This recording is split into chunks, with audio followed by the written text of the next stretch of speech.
Baik, pada kesempatan kali ini, kami kelompok 12 akan mempresentasikan hasil kerja kelompok kami mengenai kepemimpinan strategi eksekutif. Yang pertama, cara pemimpin mengaruhi kinerja organisasi. Salah satu pertanyaan penelitian terpenting dalam kepemimpinan strategi adalah bagaimana cara pemimpin memengaruhi semua keefektifan organisasi besar, walaupun jelas bahwa pengaruh eksekutif puncak pada kinerja organisasi lebih besar dalam sejumlah situasi daripada yang lain. Tetapi, kurang jelas bagaimana pengaruh ini benar-benar diadopsi.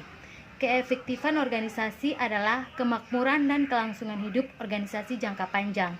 Faktor penentu kinerja utama ada 3. Yang pertama, adaptasi terhadap lingkungan. Yang kedua, efisiensi dan proses yang dapat diandalkan. Yang ketiga, sumber daya manusia dan hubungan antar manusia. Cara memengaruhi faktor penentu kinerja. Pemimpin bisa meningkatkan faktor penentu kinerja dengan kombinasi metode yang mencakup perilaku kepemimpinan, perubahan program, sistem dan struktur, strategi bersaing.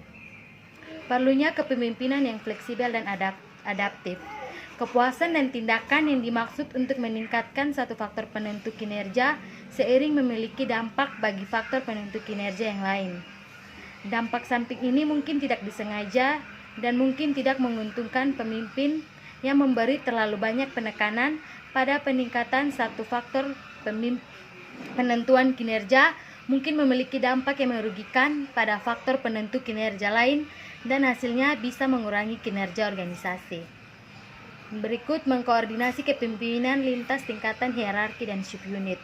Kepemimpinan dalam organisasi adalah proses yang melibatkan banyak pemimpin formal dan informal di semua tingkatan dan di subunit organisasi yang berbeda. Kinerja perusahaan sebagian tergantung pada seberapa baik eksekutif puncak mengatasi persaingan dan ketidakpastian subunit tentang tujuan dan prioritas. Yang berikut kendala yang dihadapi para eksekutif. Kendala yang dihadapi oleh para eksekutif ada 2. Yang pertama, kendala internal, dan yang kedua, kendala eksternal. Kendala dan ciri eksekutif sebagai faktor penentu bersama. Kendala internal dan eksternal adalah saling berinteraksi dan juga berinteraksi dengan kepribadian dan keterampilan untuk memengaruhi perilaku pemimpin.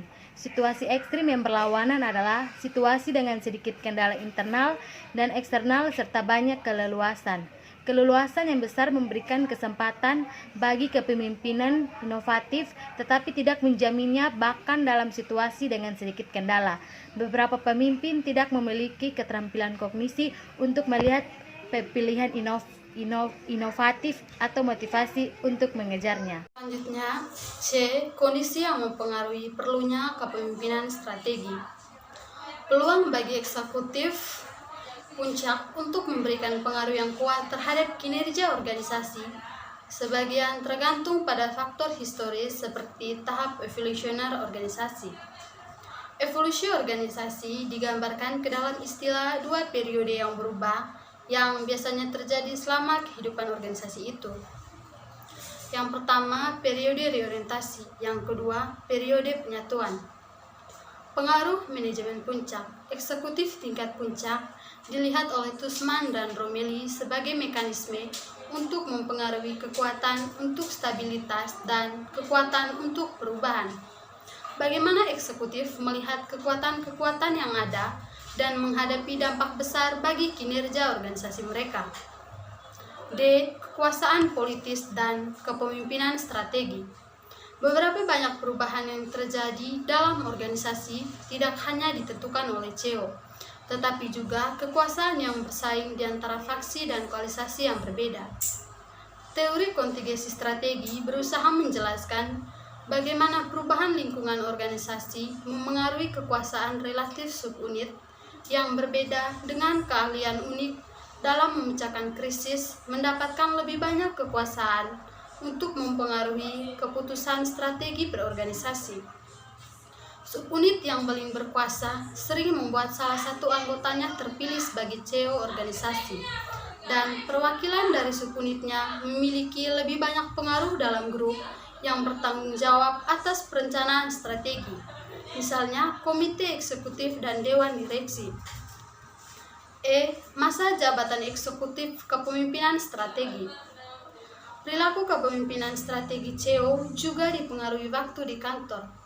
Hambrick dan Fukutomi menampilkan mode daur hidup untuk memperjelas pola perilaku yang berubah yang teramati pada banyak CEO setelah beberapa tahun.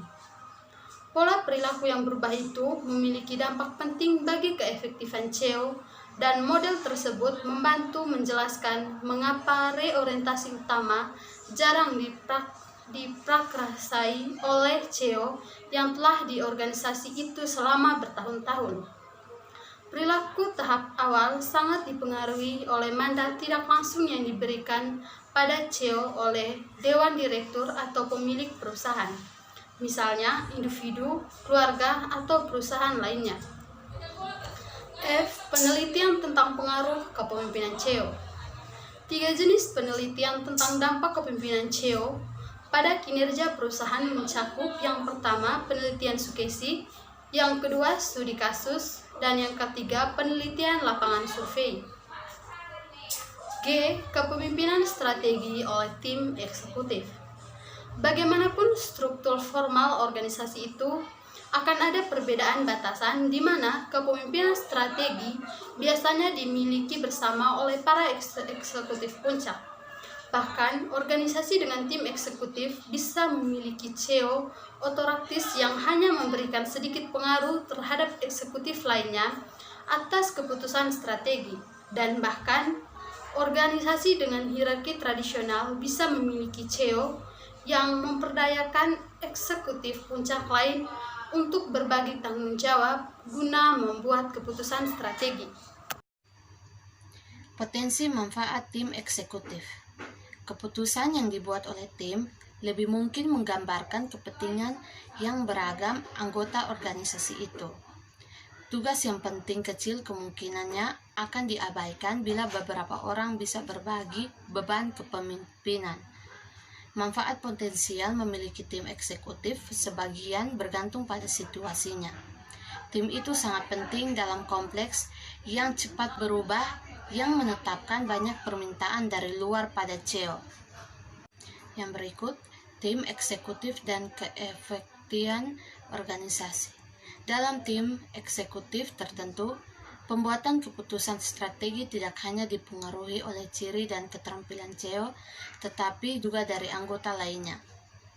Banyak penelitian awal mengkaji bagaimana komposisi tim dan perpaduan karakter anggota, misal usia, pendidikan, fungsional, dan masa jabatan sebagai dewan direksi, memengaruhi jenis keputusan yang dibuat dan di kinerja organisasi. Satu karakteristik yang tampak penting adalah latar belakang fungsional atau bidang khusus anggota tim. 2. Tanggung jawab utama eksekutif puncak. Kepemimpinan strategi melibatkan sejumlah tanggung jawab yang biasanya lebih penting bagi eksekutif puncak daripada pemimpin tingkat rendah dalam organisasi. 2 tanggung jawab antara lain: yang pertama, mengawasi lingkungan. Salah satu aktivitas penting para eksekutif adalah mengawasi lingkungan eksternal dalam mengenali ancaman dan kesempatan bagi organisasi. Pengawasan eksternal juga disebut pemindaian lingkungan, memberikan informasi yang dibutuhkan untuk perencanaan strategi dan manajemen krisis. Manajemen puncak perusahaan dengan kinerja yang tinggi melakukan lebih banyak pengawasan eksternal, misalnya pemindaian lingkungan, konsultasi dengan pelanggan penting. Yang kedua, mengembangkan strategi bersaing. Untuk organisasi bisnis, bagian utama strategi adalah bagaimana bersaing secara efektif di pasar dan tetap menguntungkan. Porter 1980.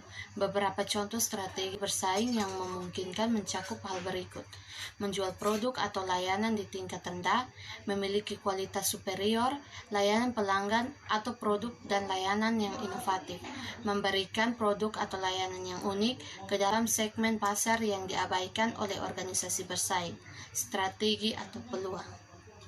Kesimpulan: batasan situasional pada keleluasan para eksekutif dan aspek dari situasi yang menentukan beberapa banyak pengaruh yang dapat dimiliki para eksekutif puncak pada kinerja dalam organisasi mereka. Batasan internal keleluasan CEO dibatasi oleh beragam faktor organisasi internal. Satu jenis batasan melibatkan kekuatan dalam yang berkuasa atau koalisi dalam organisasi. Jenis lain batasan internal adalah budaya organisasi yang kuat menentang perubahan.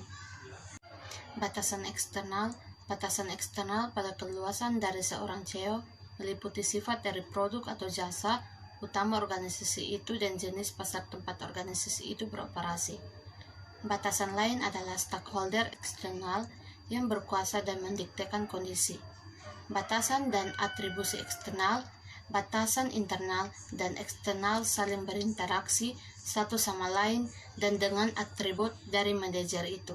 Sekian dari kelompok kami, terima kasih.